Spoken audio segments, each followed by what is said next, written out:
On this episode, I'm calling it my all-volunteer monster plant army. I'll show you what I mean. First up, it's borage. If you've grown borage before, you know that it self-seeds readily. What is borage? Well, it's this plant right here. Here's a volunteer borage. It starts out kind of small and it just hangs out. Then one day you come out to the garden and you have this massive rosette growing on the ground. Here's my hand, here's one leaf, and I would say this plant base is a good 2 feet wide. What's going to happen is it's going to form a flower stalk, and that is going to explode with many, many, many different tiny blue flowers. It is such a pretty plant. And right here, I've got 2 monster borages, all volunteers. And I plant borage throughout my garden. It's a great companion plant for cucumbers.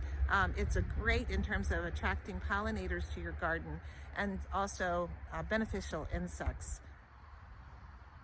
The other super cool thing about borage is the flowers are edible. Next up in the all-volunteer monster plant army are sunflowers. These sunflowers have all self-seeded, and I'm just going to leave them because I actually like where they're growing. Okay, for you musical fans out there, you've probably seen Little Shop of Horrors and you know about the plant Audrey. Well, I'm calling this sunflower Audrey. Let me show you why. This is Audrey. Audrey is a giant sunflower. Audrey has grown over and is going in a circle, and I'm not exactly sure how I'm going to get Audrey off the ground.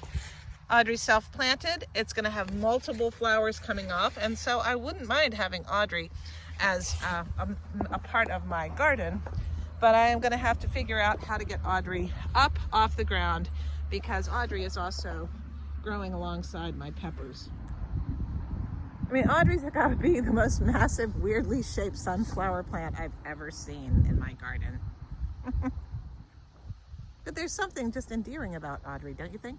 Anyway, next up in the all-volunteer monster plant army is the giant self-seeding cilantro. Yeah, this is one plant. This is one huge plant. This is one cilantro that just went crazy. It's self-seeded from some that were left, obviously went to seed last year. I want to show you the size of this plant. Here's my hand. I can't even get my hand around the bottom, the base of it. It is simply massive. I have never seen a cilantro this big. Obviously, it's gone to flower and it's about to go to seed, and that's perfectly fine by me. I'm probably not going to let this plant go to seed because it would be sending out seed absolutely everywhere. Plus, I'm going to have to chop it down so that my watermelons that I planted behind it can grow. But for right now, it's fine. And you know what? It's a pollinator attractor, and it is also a predatory bee attractor. So I'm going to leave it here because it's doing good things for my garden, and it also looks really pretty. I mean, these itty bitty teeny tiny little flowerets, these blossoms are just always covered by bees. Here are some flowers that have gone to seed. These are the seeds just starting to form. Now you can actually eat these seeds fresh, and you can also dry them, which I do every single year. I use them for pickling and also for cooking. If you don't know this, the seed of the cilantro plant is called coriander. And you can find that in your spice section of your grocery store or in my pantry on my spice rack. I mean, seriously, look at the size of this plant. This plant stretches, it's a good 4 feet. Sort of makes me want to go in and make a big, huge vat of black bean soup. Cilantro on top. Completely a volunteer.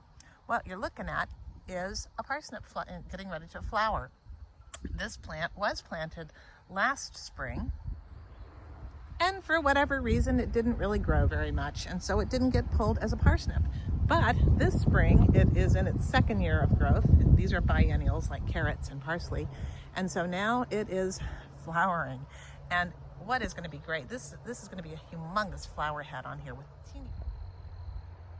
In addition to my monster volunteers, I also have a lot of other volunteer plants in my garden, which I'll show you sometime as well, particularly marigolds and zinnias and things like that. Why don't I pull these plants? Well, because they're there, they're flowers. I put a lot of flowers and herbs into my vegetable garden, which I have talked about in other videos and we'll talk about again.